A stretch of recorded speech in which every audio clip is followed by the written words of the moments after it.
Bueno, la verdad es que se ve con gran preocupación, ¿no? No solo lo que pasa en el mundo, sino lo que está pasando en Argentina y puntualmente en Córdoba, con un sector de la población que la verdad es que no entiende que estamos en pandemia y que están muriendo muchas personas por el tema de la pandemia y están generando una serie de eventos, de reuniones sociales, que la verdad es que dan vergüenza, ¿no? Porque tener gente que está organizando reuniones clandestinas, fiestas clandestinas, cuando hay otro sector que está muriendo, es vergonzoso. Así que yo lo miro con gran preocupación y más aún cuando hay cuando el Estado no está presente, porque en realidad todo esto podría de algún modo controlarse un poquito mejor con el control del Estado, pero el Estado está ausente, no está apareciendo, no está controlando y está dejando un poco la libertad de que cada uno organice su fiesta clandestina.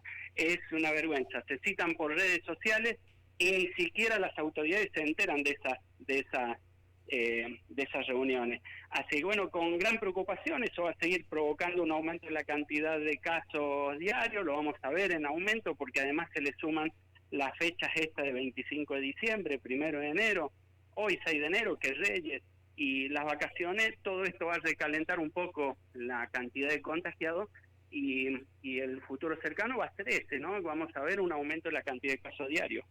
O sea, doctor, estas juntadas, tanto de Navidad, Año Nuevo y lo que está pasando ahora con el verano, sobre todo lo de las fiestas, ¿cuántos días más tenemos que esperar para ver realmente cuáles son el aumento seguramente que se va a dar de casos?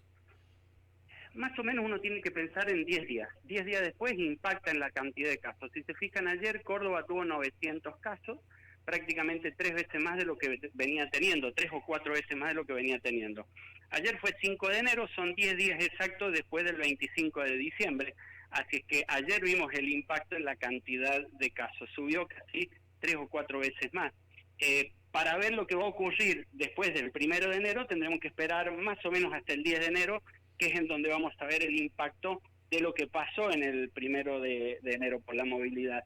Y a eso sumarle todo lo que es la movilidad por vacaciones, la gente está circulando. Hay un dato ahí muy interesante que es, por ejemplo, es primera vez que ocurre que en el interior de Córdoba tengamos 3 o 4 veces más casos que lo que tenemos en Capital. Y eso es producto de las vacaciones, de la movilidad de la gente en el interior, en la zona de la sierra, en la zona donde hay algún lago, alguna laguna, ríos para poder vacacionar. Es allí donde están aumentando la cantidad de casos, también producto de la movilidad de las personas. Así que más o menos 10 días después del evento uno debe esperar el aumento de la cantidad de casos. Doctor, la solución más allá de que obviamente es el aislamiento, el cuidado, llega de la mano de la vacuna, hay que esperar que porque el comportamiento de la gente a nivel local, a nivel nacional no es bueno, a nivel mundial parece que lo mismo, porque en muchos casos también los aumentos siguen. ¿Sería la solución la vacuna? Sí, sin lugar a duda es la vacuna la solución. Lo que pasa es que es una solución lenta, compleja, logísticamente es bastante complicada. Digamos, es una solución que a la Argentina le va a llevar entre 8 y 15 meses más o menos. Y en ese tiempo hay que seguir cuidándose, hay que seguir apelando a la responsabilidad de la gente, a los controles del gobierno. El gobierno tiene que estar ahí controlando. A la comunicación, creo que hay que explicarle un poco mejor a las personas que este es un virus que impacta fuertemente en la salud de las personas, en las vidas. Así es que la vacuna sí es la solución final, no tengo ningún tipo de duda en eso. Vamos a ver, a medida que empiece todo el proceso de vacunación, un descenso en la tasa de letalidad. Las personas que mueren van a ser día a día menor. ¿Por qué? Porque vamos a empezar a vacunar a los sectores más desprotegidos, los más vulnerables. Pero la infectividad se va a mantener alta por mucho tiempo. Es un proceso de entre 8 y 15 meses más o menos lo de la vacuna.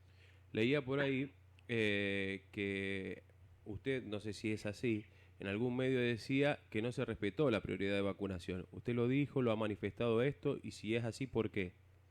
Bueno, estuve viendo en las redes sociales, la provincia lo que hizo fue, incluso un mail que me llegó a mí del Consejo de Médicos, que decía que se iba a empezar a vacunar a sectores prioritarios. ¿Cuáles son los sectores prioritarios? Los definen en el mismo mail, y la provincia cuando establece los grupos prioritarios. ¿Cuáles son las personas que trabajan en terapias intensivas, en las UCI, en las unidades coronarias, en las guardias y en los sectores febriles? ¿Sí? Ese grupo es el primero que hay que vacunar. A eso se lo definió como grupo 1, pero se avanzó en el llamado del grupo 2, sin haber terminado de vacunar al grupo 1. De modo que hoy tenemos muchos profesionales de la salud atendiendo en las guardias, en los sectores febriles, en las terapias, que no han sido vacunados y que van a tener que esperar a febrero o marzo, cuando llegue mayor cantidad de vacunas, para ser vacunados. Eso la verdad es que a mí me llamó la atención. Yo he visto que se han vacunado abogados, contadores de algunos centros, y eso no debería haber ocurrido, más allá de que están definidos como equipo de salud, y yo eso digamos, lo respeto y es así, pero dentro del equipo de salud se definieron los grupos prioritarios, que son los que están en las UTI todo el día atendiendo en las guardias. Y tampoco es una crítica hacia el que esté vacunado, porque lo llamaron y tuvo que ir a vacunarse, porque no tenés otra alternativa. Si vos te inscribís voluntariamente, te llaman, perdés tu turno, es posible que después no te vacunen, no tengas posibilidad de un segundo turno. Así es que ellos hicieron bien en ir a vacunarse. Lo que creo que ahí hay un desmanejo, alguna situación que me parece que van a tener que pulir para, digamos, de algún modo reordenar eso y solucionarlo, porque ha quedado grupo de la primera línea, que está en la primera línea de batalla, sin vacunar, y eso es un poco lo que me llamó la atención. Doctor Damián, ¿cómo le va? Un gusto. Hola Damián, ¿qué tal? La segunda ola ya está por llegar, ¿y qué opina de este llamado toque sanitario que ya están implementando algunas provincias? Bueno, yo no creo mucho en la segunda ola, yo creo que el mundo está inmerso en la primera ola, que sube y baja de acuerdo a las intervenciones que hacen algunos de los estados. Pero bueno, se la llama así segunda ola, yo creo que ya está. Es más, si se fijan un poco en la dinámica, la Argentina nunca salió de la primera ola, tuvo algunos días con un amesetamiento, una baja en la cantidad de casos, pero eso fue más producto de no testear al contacto estrecho que de una situación sanitaria real que esté produciendo la baja en la cantidad de casos. Y bueno, todas estas medidas que empiezan a tomar las provincias, ya hay 7 provincias que en el día de ayer tomaron algún tipo de medida, es porque ellos están viendo que la cantidad de casos les empiezan a aumentar. Hay pueblos cerrados en Santa Fe por la cantidad de casos. ¿Por qué? Porque las terapias intensivas se te empiezan a llenar. Entonces, esa es la variable un poco de ajuste. Córdoba tiene muchísimas terapias intensivas, tiene más de 2.500. Es decir que el nivel de soporte que tiene el sistema de salud de Córdoba es bastante más amplio que el de otras provincias, pero si te vas a provincias como Chaco, por ejemplo, ahí es mucho menor. Allí apenas les aumenta la cantidad de casos. Fíjense que por allá por el mes de marzo, abril, Chaco con 50, 60 casos diarios ya tenía un colapso en el sistema sanitario. Así no lo pueden permitir. El margen de maniobra de algunas provincias es mucho menor que el de las provincias más grandes que soportan en su sistema de salud mayor cantidad de casos. Así que vamos a ver eso de los toques de queda, de algún tipo de medida bastante blandas durante el mes de enero, y yo creo que algunas un poco más duras a partir del mes de febrero. Claro. Doctor, ¿qué opinión le merece las vacunas en general? Más allá de que sabemos que todas tienen más o menos la misma efectividad. Las vacunas para mí son la solución a este problema. Yo creo que no hay otra forma de salir de este problema si no es a través de la vacuna. Las vacunas son seguras. Se ha demostrado, hace más de 200 años que utilizamos vacunas los seres humanos. La Argentina es uno de los países que tiene el calendario de vacunación más completo, tenemos 19 vacunas, y una de las más altas adherencias a la vacunación. Más del 92% de la población argentina cree en las vacunas. Así que hay una fuerte creencia allí. Lo que pasa es que en este momento hay un sesgo ideológico para con una de las vacunas, y a partir de allí se han generado una serie de fake news, noticias falsas, que hacen peligrar esa confianza que tienen los argentinos en las vacunas. Pero yo les digo, quédense tranquilos que las vacunas son seguras, hay que vacunarse con cualquiera de las vacunas, todas son seguras, son muy parecidas en cuanto a cómo están desarrolladas. De hecho, la vimos a Angela Merkel y Putin ayer tratando de unir esfuerzos porque la vacuna que tienen es muy parecida, y por ahí unen esfuerzos para salir a vacunar. También la Sputnik hay alguna posibilidad, hay algunas conversaciones con AstraZeneca para fusionarla.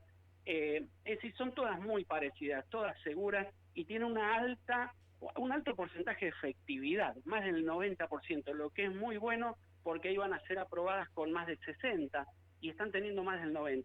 Así que eso es fantástico y creo que es el principio del fin de este lío en el que estamos metidos. Doctor, por lo que usted dice, por lo que el otro día escuchaba al doctor Miroli, y generalmente los que saben, que son los médicos de este tema, en cuanto a las vacunas, no me quedan dudas de que lo que pasa a través de los medios es una guerra de vacunas mediática comercial, porque por lo que dicen los especialistas, las vacunas son todas buenas. Así es, yo lo dije hace un par de semanas atrás en alguna entrevista por allí, que lo que íbamos a tener ahora es una guerra de colosos. Uno de los, digamos, el principal presupuesto mundial está en los laboratorios, en los fármacos, en lo que mueven los fármacos, está por encima de la industria armamentística. Así es que vamos a ver, hay algún choque entre estos colosos y hay algunos de ellos que juegan muy fuerte.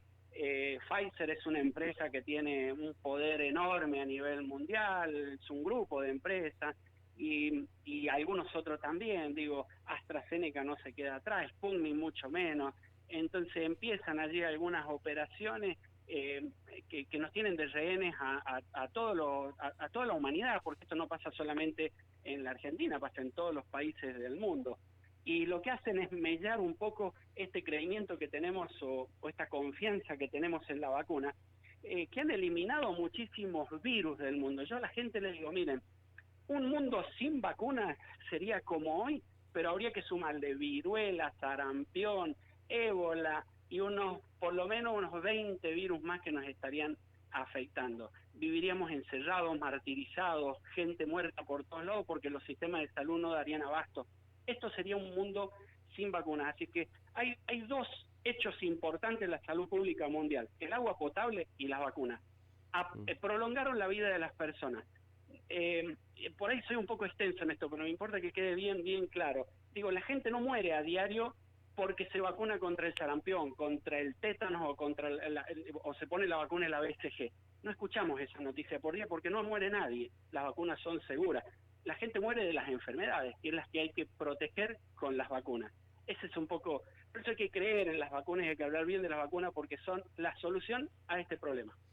Doctor, si usted tuviese la posibilidad de charlar, porque usted es un especialista en salud pública, de charlar con el presidente, con el gobernador o con los intendentes, ¿qué les diría? Yo les diría que en este momento cuiden un poco más a la ciudadanía, a todos, porque han relajado un poco el mensaje.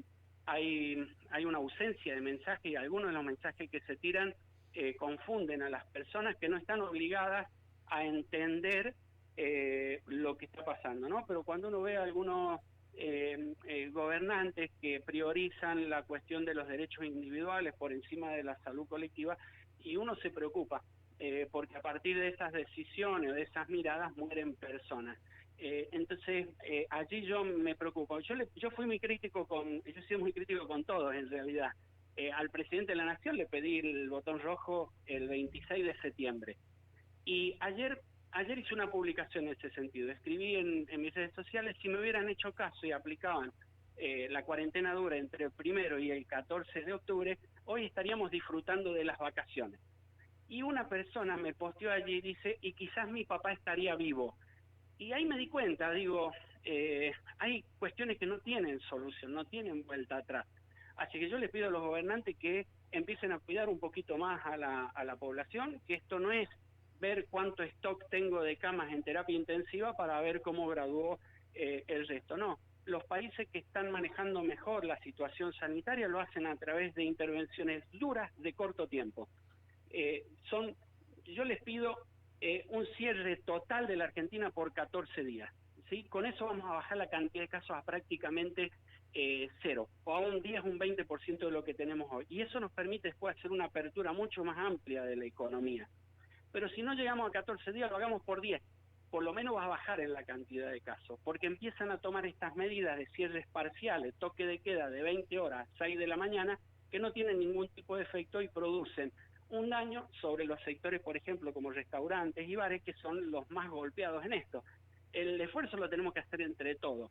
Y es la única forma. Y si no quieren hacer eso, bueno, nos enfrentamos a un escenario de unas 40 o 50 mil muertes más en los próximos 8 o 10 meses hasta que la vacuna empiece a producir la inmunidad de rebaño. Es decir, son decisiones. Yo las respeto, con algunos acuerdo y con otras no. Doctor, ¿cree que estas medidas sanitarias de las cuales usted está hablando se tomaron tarde y cómo evalúa desde marzo hasta ahora? Bueno, la Argentina tuvo dos momentos. El primer momento, que fueron los 3 primeros meses, 4 primeros meses, estuvieron muy bien manejados, la verdad que estuvo bien, nos situaron entre los 10 mejores países que habían manejado la pandemia, pero a partir de mediados de junio, algunas provincias, Jujuy, Salta, Córdoba, Santa Fe, Mendoza, Cava, la zona de AMBA, provincia de Buenos Aires, relajaron demasiado, flexibilizaron demasiado, y bueno, eso produjo que empezara a incrementar la cantidad de casos y empezaran a morir muchas personas, ¿no? Que eso empezó a ocurrir después del mes de julio, agosto. Así que tuvimos dos momentos en la Argentina, uno bien manejado y el otro ya mucho más flexible, que lo estamos atravesando en este momento. Ahora la apertura es plena, no hay ningún tipo de restricción. Yo no soy en cuanto a las medidas que me consultabas, yo no soy mucho de medidas aisladas, algo así tibias, como esta, por ejemplo, toque de queda entre las 20 horas y las 6 de la mañana. Incluso en algunos lugares vi toque de queda entre la 1 de la mañana y las 6 de la mañana. Digo, en ese horario no circula la gente. En todo caso, la cantidad de gente que circula en ese horario es tan poca que impacto sobre la pandemia no tiene. La movilidad de la gente está durante todo el día. Yo estoy parado acá mirando la calle Colón y no se imagina la cantidad de gente que pasa, y es ahí donde se producen las infecciones. Así que soy mucho más de medidas duras por corto tiempo que estas medidas laxas en horarios allá marginales que intentan tener un efecto sobre la opinión pública, pero no sobre la pandemia en real. Leía recién en sus redes sociales, no es una nueva cepa, es una nueva variante del virus. ¿Es así? Es así, es así. Yo soy por ahí, por mi perfil de docente universitario, vivo corrigiendo esas cuestiones conceptuales, pero me parecen importantes porque no es lo mismo una cepa que una variante. Una cepa sería el COVID-19, esa es una cepa. Hacia su interior puede tener muchas mutaciones, pero sigue siendo COVID-19. Tenemos la variante o las mutaciones que se dan en Brasil, en Panamá, en Inglaterra, en Dinamarca, en Sudáfrica, pero sigue siendo COVID-19. Es decir, el virus lo que hace, tiene mutaciones internas. ¿Por qué? Porque es como, en el cuerpo nuestro tenemos algo así como un sistema de replicación de partículas virales. El cuerpo lo que hace es, o en realidad el virus lo que hace es utilizar el mecanismo del cuerpo para poder copiarse. Entonces esto sería similar a cuando yo le saco una fotocopia al DNI. Le saco una fotocopia, pero la segunda fotocopia la hago sobre la fotocopia. Y la tercera la hago sobre la fotocopia de la fotocopia. Uno va viendo allí una degradación, un cambio. Sigue siendo el mismo DNI, pero ya aparecen algunas manchitas, la imagen es más tenue, pero sigue siendo el mismo DNI. Si yo continúo fotocopiando, en algún momento el DNI va a ser ilegible. Y eso es ahí va a ser el momento en el que el virus ya no va a ser más COVID-19, será COVID-20, y ahí tendremos un cambio de cepa.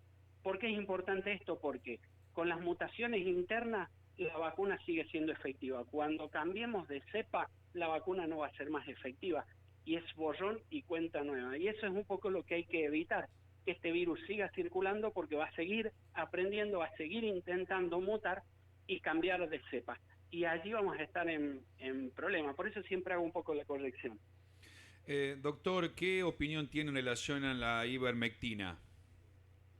Bueno, recibo muchas consultas a diario. Hasta ahora lo único que tenemos son algunos comentarios de que sería positiva para la prevención, que personas que la tomarían no se infectarían, pero no tenemos ningún tipo de publicación al respecto, más que comentarios. Hay que esperar que se publiquen los resultados para ver dónde estamos parados, en qué situación la ivermectina es útil, y a partir de allí poder indicarla. Y lo otro que hay que esperar es la aprobación de la ANMAT.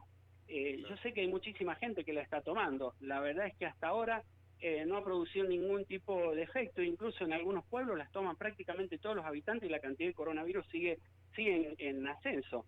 En Bolivia, países como Bolivia, como Perú, por ejemplo, fueron indicadas masivamente y han sido desastres sanitarios.